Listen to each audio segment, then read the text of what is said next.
And let's not wait any longer. Let's go ahead and hop into it. First, we're going to start with 6A. It's going to be an exciting season there. Always exciting in 6A. Right, a class that the last 2 years has been dominated by Center Grove. And so that's where we're going to start. Hot or cold? We're going to give a hot or cold take for each class. That's, of course, a segment of the show where we give a take and say whether or not it's a hot take or a cold take. And for 6A, the hot or cold question is this. Center Grove is the team to beat in 6A. And in my opinion, that is a cold take. Center Grove quarterback Taven Jackson is off to Tennessee. Caden Curry is headed to Ohio State, departing from a defense that was ranked 14th in the state. They also lose running back Daniel Weems, who was the second leading rusher the last 2 seasons, and their 2 leading receivers. And, you know, they also have to contend with a team that has played them really tough when they've matched up the last couple of years, and that is Cathedral. Cathedral moves up to 6A after winning the last 2 state championships at 5A. And so, you know, and they've been impressive. They have an impressive resume against 6A schools the last couple of years. They're always a power regardless. But they beat state runner-up Westfield 14-0 last season. They beat Brownsburg 20-7. They defeated Penn 37-0. They led Center Grove at halftime last year. Took a 14-point fourth quarter by the Trojans to finally pull away 21-6. And most importantly, Cathedral returns quarterback Danny O'Neill, who had nearly 3,000 yards passing last season. That was top 10 in the state. He had 33 touchdowns, 2 interceptions. They also bring back my guy, my 3C Media Male Player of the Year, Jerron Tibbs. He's their leading receiver. They also bring back Carson Johnson, their leading rusher. So, I mean, there's a lot of talent that comes back to that Cathedral team, and I think that gives them the edge to just be a little bit better than Center Grove. Center Grove's still going to come back strong. They're one of those teams that's always good, but I think Cathedral now, with the talent they have moving up to 6A, kind of makes them the team to beat in that class. Yeah, I agree. This is definitely a cold take. I mean, when you look at 6A, it's usually a handful of teams that are always up there. It's the Carmels, the Ben Davises, the Warren Centrals, the Center Groves. But now you have, you know, Cathedral joining the race for 6A. And you know, it's tough to replace your quarterback. You know, it's tough to replace especially senior leaders. SEC team. Right. That, and then to have a defensive lineman headed to the Big Ten as well. I mean, those 2 things right there they're tough to replace. I mean, replacing senior leaders is always going to be tough, but replacing that level of talent is tough. I mean, Center Grove, if there's a team that can do it, a program that can do it, it is Center Grove. But Cathedral just has so much returning from these dominant teams that they've had here as of late. Yes, I know now they're up at 6A. They were a 6A team even back in 5A. Let's just be honest. One thing I'm going to be interested though with Center Grove, isn't this the first year? Are they still in the MIC, or is this their first year out of the MIC? I know there was a big storyline of them moving away. I thought they basically like kind of were told, but got voted out, but decided to leave the MIC. I don't know. Really, so I'm interested to know what their schedule looks like this season if they're not in the MIC, and how, I mean, they usually typically play Cathedral anyways, but it'll be interesting because really running through the gauntlet of the MIC really helps a team like Cathedral, like Center Grove, prepare for the state tournament run.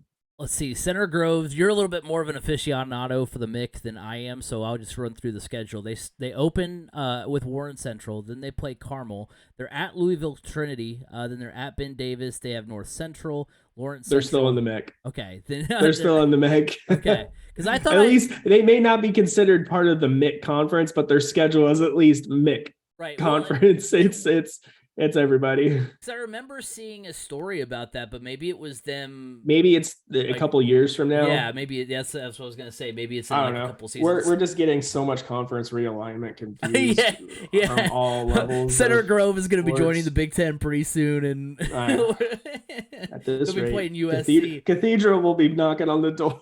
of the Big Ten before we know it. I mean, they've already got a wide receiver headed to the Big Ten and a future quarterback that's most likely headed to the Big Ten as well. So, but yeah, it's going to get sniped by the Pac-12. The Pac-12 needs to steal some teams. Maybe. Yeah. So I think this is definitely a cold take. I think there are some other teams that are could be looked at as the team to beat as well. But obviously, you got to look at Cathedral hands down already. Yeah, for sure. So looking at the toughest sectional, from that class, because one thing, just kind of like in like college football, as well, conferences really don't matter. Especially not in high school football. I mean, they matter for pride and that kind of thing, bragging rights. But other than rivalries, that, it's more about the sectional, because that's who obviously you're going to be playing come postseason play. And so we're going to take a look at the toughest sectional. And in my opinion, it's Sectional 4. We talked about it a little bit before we started recording. You've got Westfield. They're the back-to-back state runner-ups. They finished ranked number 2 in 6A last season. You've got Carmel. They're always good. They finished ranked number 4 last season. In 6A, they've had at least 10 wins in 8 of the last 10 seasons. You've got Zionsville, who was the 5A runner-up the last 2 seasons. And now Carmel and Westfield especially have lost. Now, they have lost a lot of talent. Carmel and Westfield have, but it's going to be the most interesting sectional, to say the least. You're going to have all this talent, all these teams, that any one of these, if you were to tell me that's your state finals pick, I'd be like, okay, that makes sense. But maybe except for maybe Zionsville. I don't know if Zionsville can get there. I mean, they could. They could. It's right.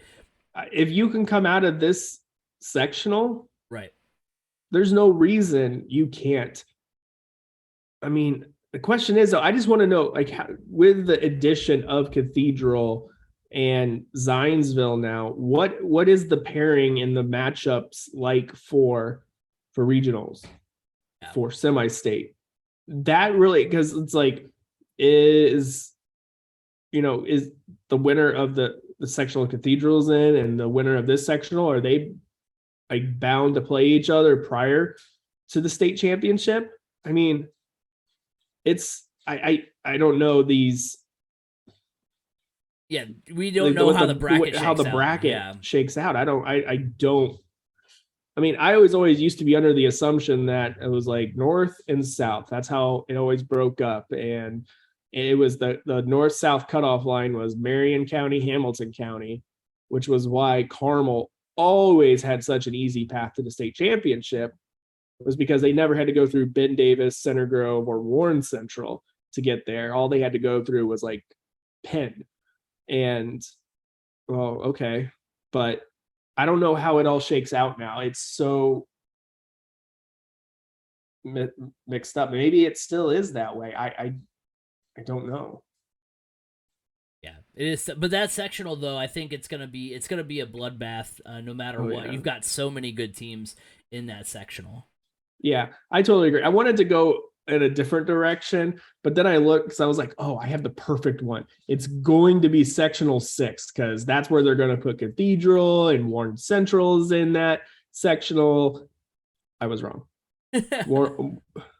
The school that got the bump from Sectional 6 to allow Cathedral to come in was Warren Central. So Sectional 6 is now Cathedral, Lawrence Central, Lawrence North, and North Central.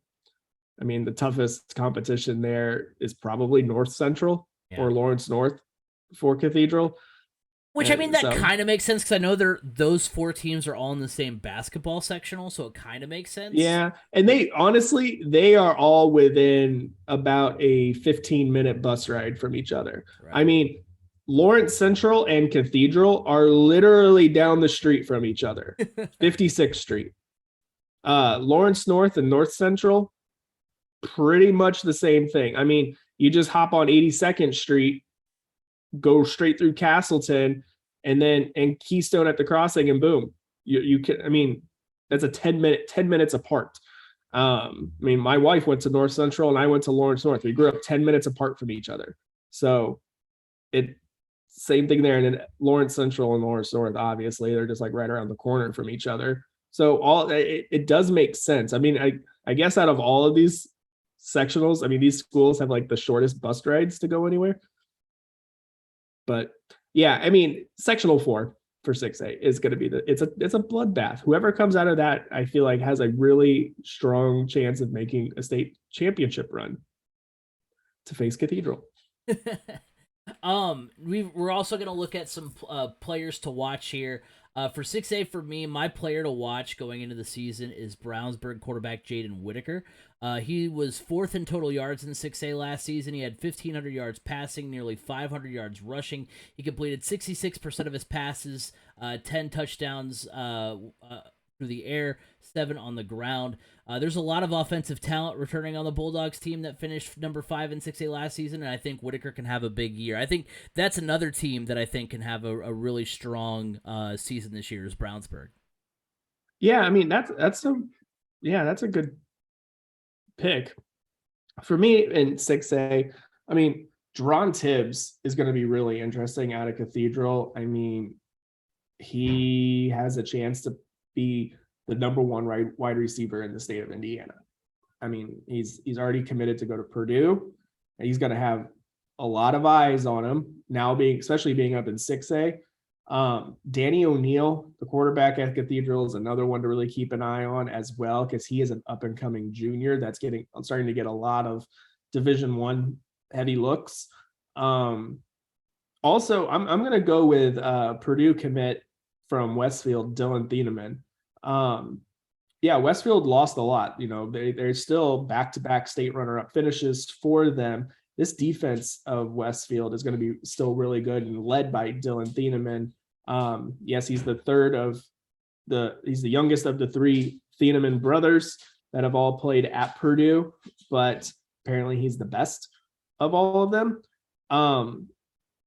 So yeah, it's going to be a fun season to watch of some of these players, but those are the 3 players I'm keeping my eye on the most, just because I feel like some of them are up and coming, some of them have kind of come out of nowhere, and then some of them are going to have big targets on their backs. So I'm interested to watch all 3 of those players, especially the seniors, see how they finish out their careers. I mean, you got the Westfield players that are hungry for that. They've been there. They've come up short every time they've been there the past 2 years. So how is that going to play out for them? Cathedral, are they just going to assert their dominance? And these players from Cathedral just assert their dominance and cement their legacy in 6A as well? It's not really just the players, but the storylines that I'm really looking at for 6A. Yeah, I mean, Westfield, I think too, last year was really close. Like that was a down to the wire game against Center Grove. So I think it was a little bit more lopsided the first time around. So to be that close both times is pretty crazy. So dark horse and state champ for 6A. My dark horse is going to be Brownsburg. They finished ranked number 5 in 6A last season. They fell to Ben Davis in the regionals. They, like I mentioned before, they returned one of the more dynamic players in Jaden Whitaker. They also bring back leading rushers Garrett Sherrill and Caleb Marcus, which they both had over 900 yards rushing last season. Whitaker only threw 1 touchdown to a senior last season, meaning a lot of his targets are coming back. And this is a Brownsburg team that's going to be tough again this season, and I think they can be strong enough to contend for a state title. But ultimately, though, as far as state championship is concerned, I'm going with Cathedral. It's really tough to not go Cathedral. They returned one of the best passers in the state who only will get better in his junior season. Yeah, by the way, Danny O'Neill was only a sophomore last year when he lit 5A on fire. His top target, Jerron Tibbs, we've mentioned him countless times on the podcast. He's back. Their defense was top 5 in the state last year in terms of points per game. And if they can carry that over into 2022, I mean, they're going to be tough no matter what class you put them in. I'm going with Cathedral to be the state champs when it's all said and done. Yeah, my dark horse, I'm looking at I don't really know if you can consider them a dark horse because they're always within the mix, but I'm looking at Carmel. This defense of Carmel is going to be really strong. Honestly, when you're looking at the powerhouse that Cathedral is and looking at that offense, you need to look at these teams that are going to have strong defenses if you want to look at somebody that can take out Cathedral. I'm looking at the Westfields. I'm looking at Carmels, because they have teams that are going to be really solid on defense this year. So for me, my dark horse is Carmel, just based on their defense. They have a really strong defensive line and linebacking core, and I'm really anxious to see the matchup between them and Cathedral, because I feel like if you can disrupt that Cathedral offense any kind of way, it gives you a fighter's chance.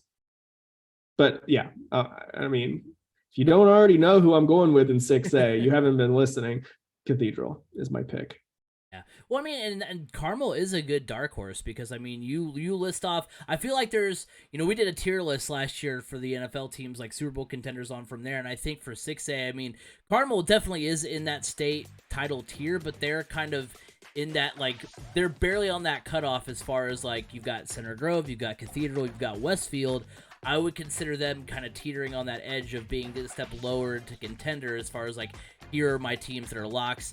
Here's my teams that I think they're going to be in the mix. Carmel, I think, would be more in that second tier. So I think that is a good dark horse. I think I consider them kind of on the same level as Brownsburg. Is they're a team that's always good, but they lost a little bit of talent. We'll see how they shape up this year. And of course, that it's been a couple seasons since they've been to the state championship. So it's not as if they're in their early 2010s ways of always being there. So that definitely is a good pick.